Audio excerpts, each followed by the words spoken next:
Bismillahirrahmanirrahim. Assalamualaikum warahmatullahi wabarakatuh. Alhamdulillah. Wassalatu wassalamu ala Rasulillah Muhammad ibni Abdillah wa ala alihi wa sahbihi wa mawalah. La haula wa la quwwata illa billah. Allahumma salli wa sallim ala sayyidil abrar Muhammadin khairil anam alladhi tughna bihil hawaijul anam wa turzaqu bihil khalaiku walau fil manam wa yusalu bihi kullul matlubi wal maram wa barik alaihi ya rabbi bi'adadi kulli malaikatikal kiram wa ala alihi wa sahbihi ahli tayyibinal kiram. Ma ba'du, rabbi shrahli sadri wa yassirli amri wahlul uqdatam min lisani yafqahu qawli. Qala al-muallif rahimahullahu ta'ala wa nafa'ana bihi wa bi'ulumihi fid darain amin. Qala hadits salah satu fardu ainin pa'rifan wa'mal biha tahsul najatan wa'tila. Alhamdulillah, puja puji syukur kehadirat Allah subhanahu wa ta'ala atas dasar hidayah, taufik, inayah. Pada siang hari ini kita masih diberikan nikmat sehat walafiat, nikmat panjang usia, wabil khusus nikmat iman wal Islam. Sehingga dengan nikmat tersebut kita mampu hadir berkumpul di masjid kita guna melaksanakan kewajiban kita sholat zuhur secara berjamaah, dilanjutkan dengan sedikit ta'lim. Mudah-mudahan Allah memberikan kita ilmu yang manfaat, Allah menambahkan keberkahan di dalam kehidupan kita, Allah kuatkan iman Islam kita, Allah jadikan keturunan kita keturunan yang saleh dan salehah. Diri kita, keluarga kita mudah-mudahan dijauhkan dari macam bala, dari macam musibah, dari macam penyakit, baik yang zahir maupun batin, dan mudah-mudahan Allah wafatkan kita semua dalam keadaan husnul khatimah. Salawat beserta salam semoga tercurahkan kepada junjungan kita pemimpin alam baginda Nabi besar Muhammad sallallahu alaihi wasallam beserta keluarganya, para sahabatnya, para pengikutnya yang masih terus istiqomah untuk melaksanakan sunnah-sunnah dan ajarannya. Mudah-mudahan fi yaumil qiyamah kita yang hadir dan segenap kaum muslimin mendapatkan syafaatul uzma, syafaat yang agung dari Nabi kita Muhammad sallallahu alaihi wasallam. Wa'mal biha li'annahu la khalasa lil ilmi illa idza amila bi ilmihi wa illa fahuwa minal halikina. Sebagian daripada yang harus kita kerjakan dalam rangka tujuan kita beribadah kepada Allah adalah thalabul ilmi. Jadi thalabul ilmi, menuntut ilmu agama, ini hukumnya bukan sunnah,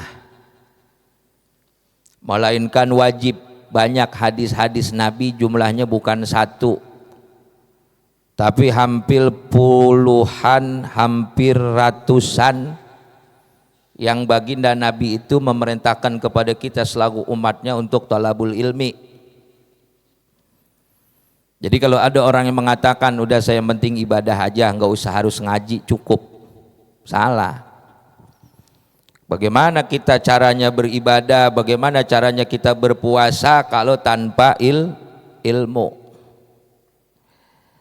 Makanya kata Imam Ibnu Ruslan, kullu man bi ghairi ilmin ya'malu a'maluhu mardudatun la tuqbalu.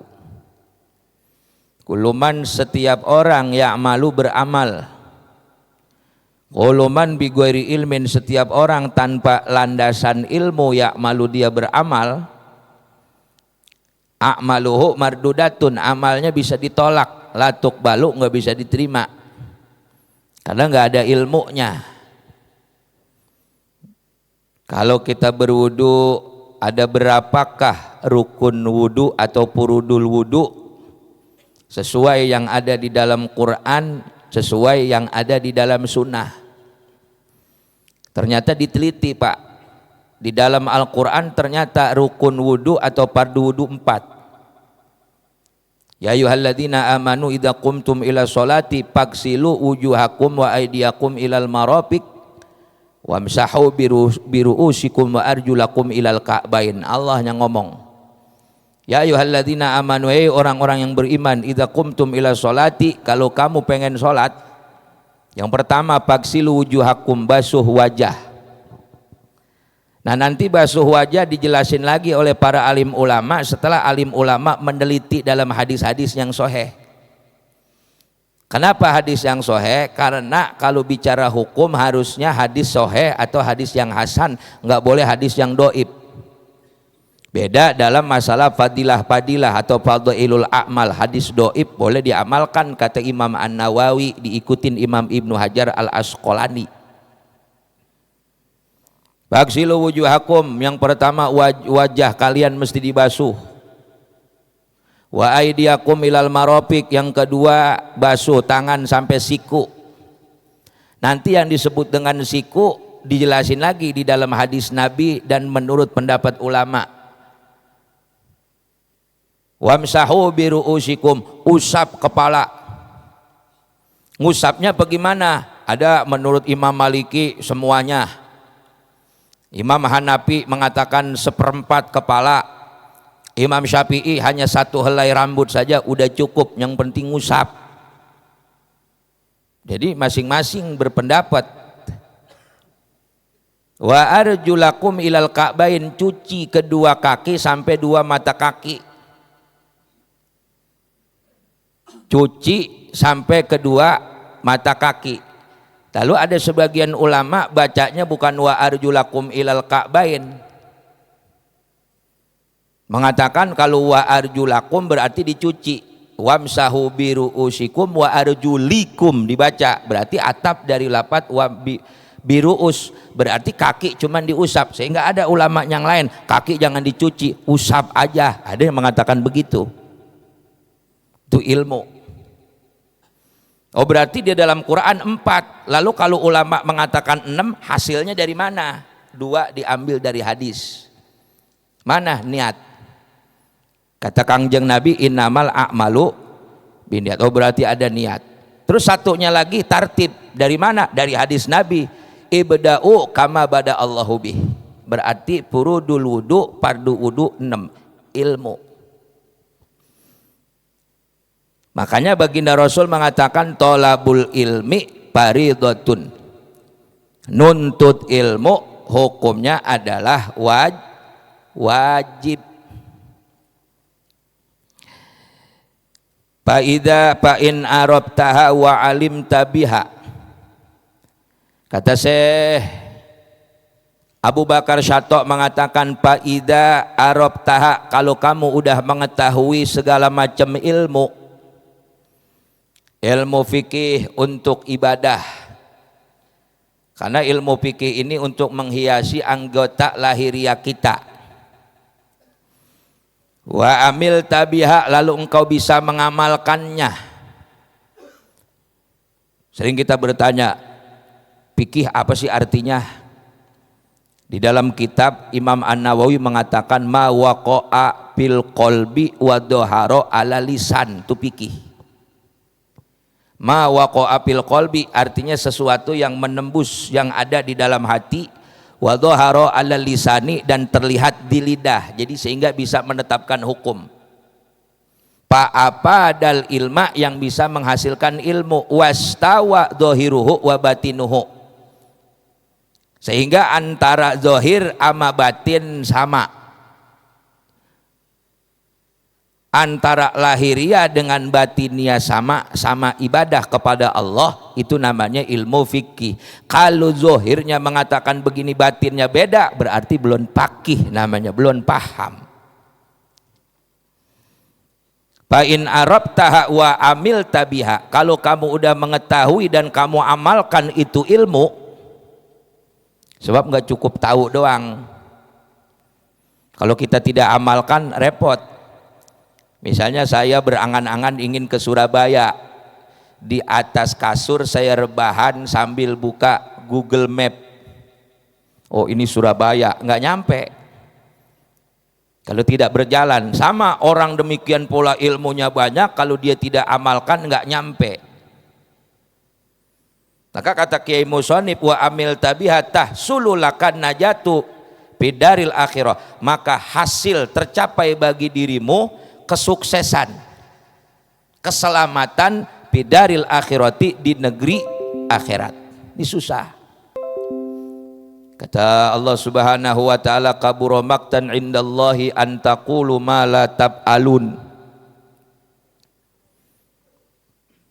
Amat besar murka Allah kamu bercerita membicarakan sesuatu yang kamu belum kerjakan, apalagi kamu belum merasakan.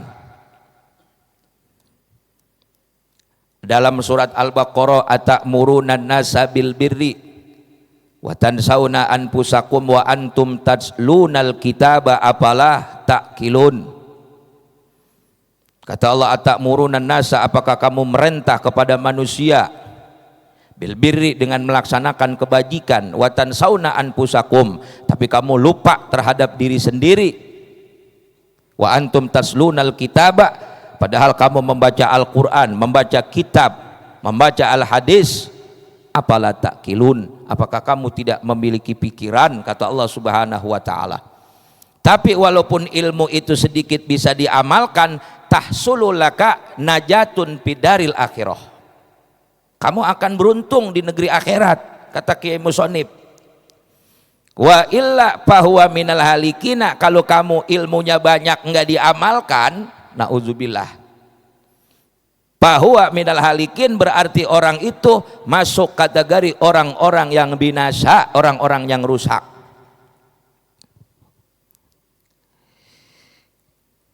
Wal uluwu fid dunya wa fil akhirah, kalau dia bisa ngajalankan maka dia akan memiliki ketinggian di dunia dan di negeri akhirat. Gini Pak, kita bertanya, pentingnya ilmu apa sih? Ilmu itu pentingnya ada kesempatan bisa berbuat takwa, walaupun konsekuensinya juga besar. Kalau dia tidak amalkan, dia lebih berat lagi nanti seksaannya. Tapi keuntungannya dia ada kesempatan untuk bisa bertakwa kepada Allah. Saya lihat ada satu hadis Nabi begini, idza matabnu adama in qata'a amaluhu,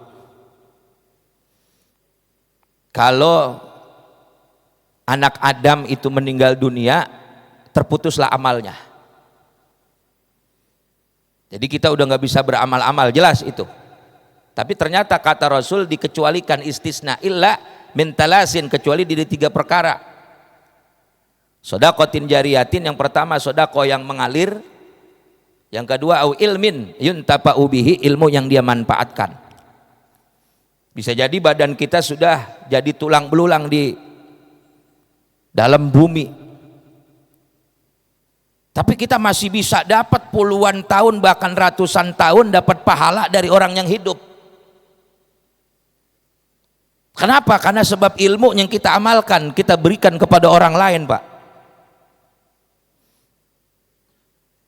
Walaupun Bapak hanya mengajarkan ilmu itu, ilmu dunia sekalipun, lalu orang itu bisa menghidupi anak dan keluarganya, maka akan sampai kepada diri kita di negeri akhirat. tokoh taman ilmu. Cerita ada Rasulullah itu sedang sholat di dalam masjid. Ketika beliau melihat ada orang sholat di dalam masjid. Ada dua orang, yang satu sedang sholat, yang satu sedang tidur. Rasul heran, karena yang sedang sholat itu digoda oleh setan, sementara yang tidur tidak. Begitu orang itu sudah selesai, pulanglah orang itu, tinggallah itu iblis itu, dipanggil oleh baginda Nabi.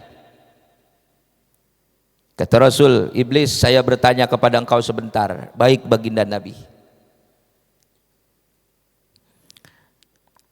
Ini yang satu sedang tidur, yang ini sedang sholat. Kenapa yang sedang ingat kepada Allah engkau goda?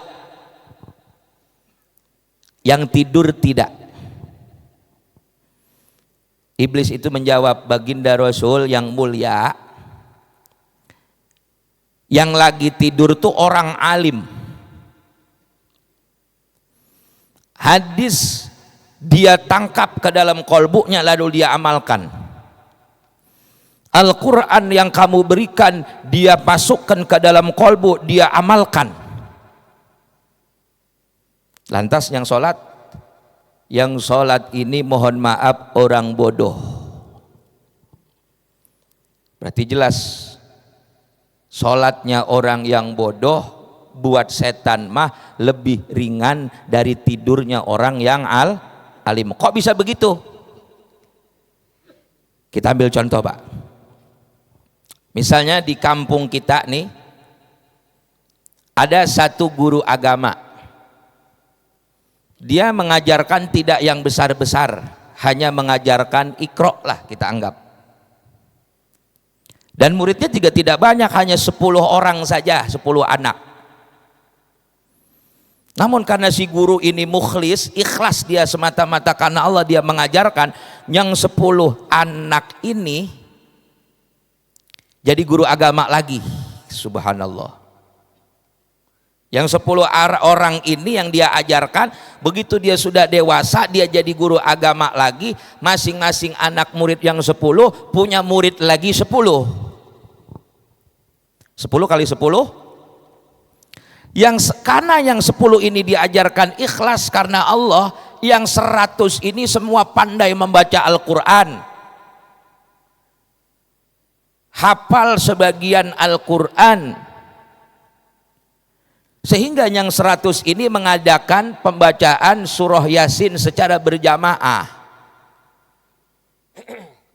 Yasin wal Qur'anil Hakimi innaka laminal mursalin, berjamaah. Guru yang pertama nih sedang tidur. Saya nanya, yang lagi tidur karena yang 100 baca Yasin kebagian pahalanya enggak? Kan lagi tidur.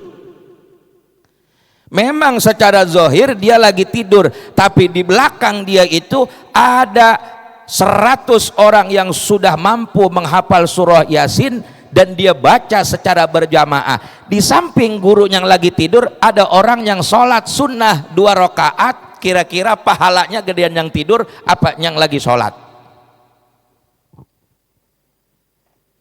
Ini ucapan hadis Nabi Muhammad SAW. Secara zahir orang yang sholat good, bagus. Tapi secara batin yang lagi tidur itu, yang sholat tidak mampu menyusul orang yang tidur, kecuali orang yang sholat itu memiliki ilmu sama percis dengan orang yang tidur, yaitu memiliki ilmu dan dia amalkan ilmunya. Cuman ada syaratnya Pak. Ilmu banyak, manfaat zaman sekarang susah. Ilmu banyak, manfaat nih sedikit, keberkahan ilmu itu sedikit. Kenapa? Karena kurang memenuhi syarat. Kalau kita lagi tolabul ilmi itu hormat kepada guru berarti hormat kepada ahli ilmu, berarti hormat kepada ilmu itu sendiri. Kalau kita menghormati ilmu, tempat ilmunya, gurunya, ahli ilmunya harus kita hormatin. Ada satu cerita. Ada satu kitab namanya Ta'limul Muta'alim. Ini kitab sebetulnya bukan mazhab Syafi'i ini. Kalau nggak salah mazhab Hanafi yang mengarang Imam Zarnuji. Dia punya guru namanya Syekh Abu Bakar. Syekh Abu Bakar guru daripada Imam Zarnuji. Imam Zarnuji ini ulama hebat, kitabnya di Indonesia populer, ulama besar. Gurunya si Abu Bakar pun pada waktu itu ulama besar. Banyak pejabat, orang-orang penting sowan ke beliau, minimal silaturahim. Satu hari beliau jalan, diiringi ada beberapa muridnya di belakang, ada sekitar 3 atau 4 murid yang sudah senior. Begitu beliau berjalan, di tengah jalan tuh ada anak kecil sedang bermain. Ada anak kecil ini sedang bermain, maka si Abu Bakar ini menghentikan langkahnya, diem, padahal itu sudah siang sekitar jam 11, panasnya matahari luar biasa di tanah Arab. Begitu ada anak kecil, beliau itu diam, nggak ada gerakan sama sekali, menunduk. Muridnya di belakang heran, guru ini kenapa ya, kok diam nggak bergerak? Seperti kopral ketemu jenderal, bagaimana itu nggak bergerak? Nah begitu anak-anak itu sudah bermain bubar, barulah beliau melanjutkan lagi perjalanannya. Maka begitu sampai, muridnya yang 3 orang ini heran, bertanya sama gurunya, Tuan Guru, ada apa? Tadi saya perhatiin kenapa kita di tengah jalan itu berhenti, dan saya lihat guru seperti orang yang sangat menghormati sesuatu. Maka si Abu Bakar berbicara, kamu hafal Quran? Iya. Siapa yang mengajarkan kamu Al-Quran? Ya guru lah. Oke. Kamu lihat kegiatan saya? Benar, guru kegiatannya sangat padat, belum menerima tamu yang segitu banyak. Kamu tahu dapat dari mana? Kenapa saya bisa begitu? Oh, karena guru ahli ilmu. Kamu tahu dari mana saya dapat ilmu? Dari gurunya guru. Kamu bertanya, kenapa saya berhenti di situ tadi? Benar, karena di situ ada anak kecil. Muridnya tambah heran, kok ada anak kecil begitu takutnya? Anak itu bukan sembarangan anak, itu anak adalah putra dari guruku. Orang dahulu, para alim ulama, akhlak adabnya kepada guru, jangankan kepada ahli ilmu, kepada gurunya, kepada putra keturunannya saja seperti itu, apalagi kepada gurunya. Maka Imam Ghazali dalam kitab Ihya Ulumuddin, beliau menyebutkan salah satu daripada yang membuat ilmu kita bermanfaat adalah khulusul qalbi, bersihnya hati. Karena jangan sampai ilmu itu hanya sampai di dalam tenggorokan, nggak nyampe ke dalam kolbu kita. Kalau ilmu diibaratkan itu adalah tamu terhormat. Kita ambil tamu terhormat siapa? Apa? Presiden, Pak Menteri, Pak Gubernur, siapa yang kita anggap tamu terhormat? Lalu tamu itu berkunjung pada suatu tempat dan tempatnya kotor. Saya bertanya, kira-kira kalau tamu itu tamu terhormat, tamu agung, tempatnya kotor, bau, banyak sampahnya, betah atau tidak itu kita tamu? Paling dia hanya singgah sebentar, dia keluar lagi. Demikian pula ilmu, tempat ilmu itu adalah kolbu, hati. Kalau hati ini kotor, dipenuhi dengan rasa sombong, ujub terhadap ilmu, merasa alim, merasa banyak ibadah, merasa paling banyak ibadah, merasa paling pinter, nggak lama ilmu itu. Maka syarat-syarat orang daripada thalabul ilmi, para guru-guru zaman dulu bersihin dulu hati. Guru tuh ngajarin ilmu nggak tinggi-tinggi, Pak. Cuman yang ditempa itu adalah kolbunya si murid dulu, supaya dia punya sifat tawaddu, nggak ada punya sifat sombong. Dia akan selalu menghormati ilmu, karena dia tahu ilmu itu bukan ilmu datang dari siapa, dari ulama, ulama dari ulama, ulama dari ulama, sampai kepada atba tabiin, sampai ke tabiin, sampai kepada Rasulullah. Dia otomatis menghormati Rasulullahnya, karena ilmu itu sumbernya dari baginda Rasul. Ujub saja itu bisa menjatuhkan martabat ilmu. Mungkin saya sudah sampaikan cerita dari orang-orang tua dulu, saya sudah sampaikan lagi. Ada kura, hewan kura, ini cerita imajinasi fiktif, berada di satu empang rawa. Dia ngomong, kita tahu kura itu nggak bisa kemana-mana jalannya, hanya di situ-situ aja. Dia ngomong, waduh kalau saya bisa terbang enak kali, saya bisa lihat wawasan. Kalau saya bisa terbang enak kali. Nggak lama tiba-tiba datang burung belibis. Dia ngomong, burung belibis, ada apa kura? Kalau saya bisa lihat dunia dari atas mungkin nikmat kali, wawasan saya akan luas, pikiran saya menjadi luas.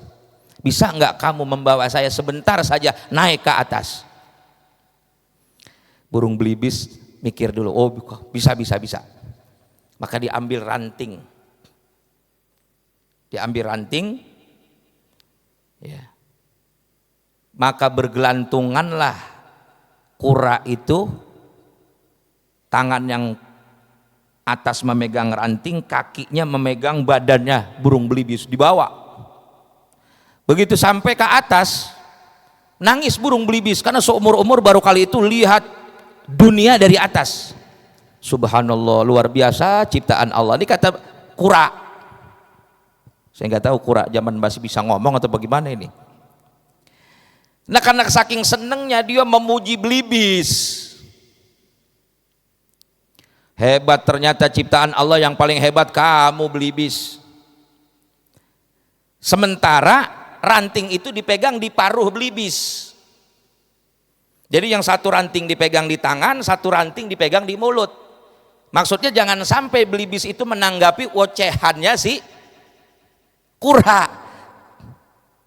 Cuman karena si kura dari mulai naik ini hanya memuji, seneng dipuji, lupa daratan juga ini belibis karena dipuji. Makanya manusia nggak boleh dipuji, Pak, dan jangan pengen dipuji. Kamu hebat, ternyata ciptaan Allah yang paling hebat kamu mau kemana saja gampang, kamu punya sayap. Akhirnya belibis lupa, dia ngomong gua. Jatuh nggak kira-kira? Jatuh. Ahli ilmu sedikit saja dia ada cacat di dalam hatinya, subhanallah.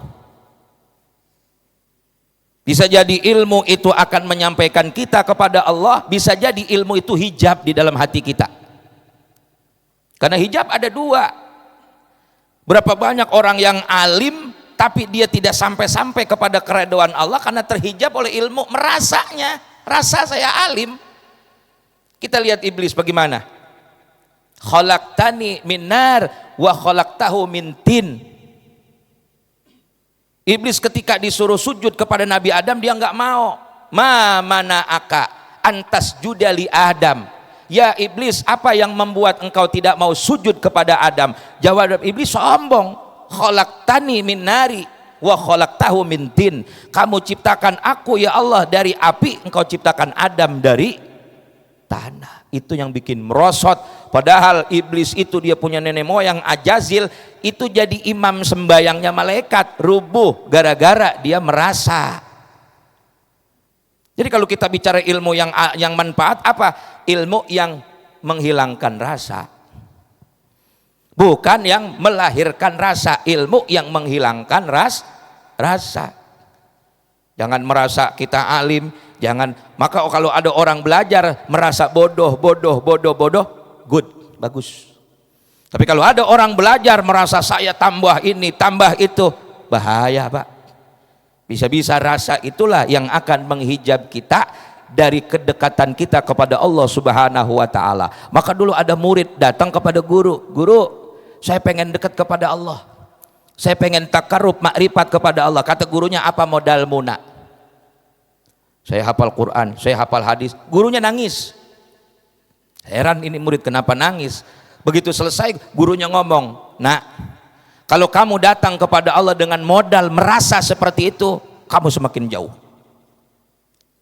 Tapi kamu datang kepada Allah dengan merasa paling banyak dosa, merasa paling bodoh, merasa paling banyak maksiat kepada Allah, maka kamu akan cepat dekat kepada Allah Subhanahu wa Ta'ala."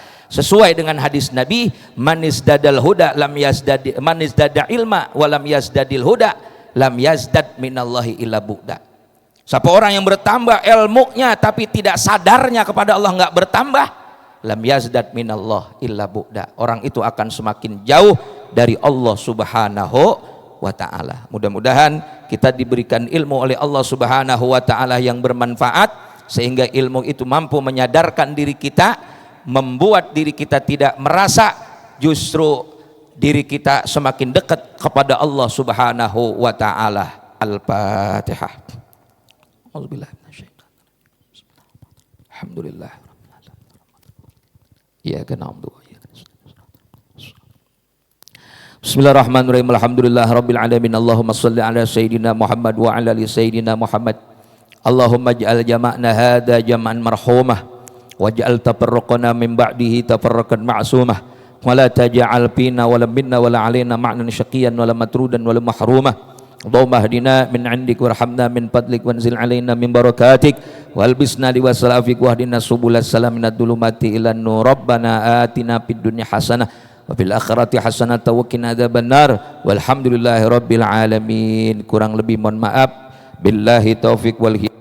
Assalamualaikum warahmatullahi wabarakatuh.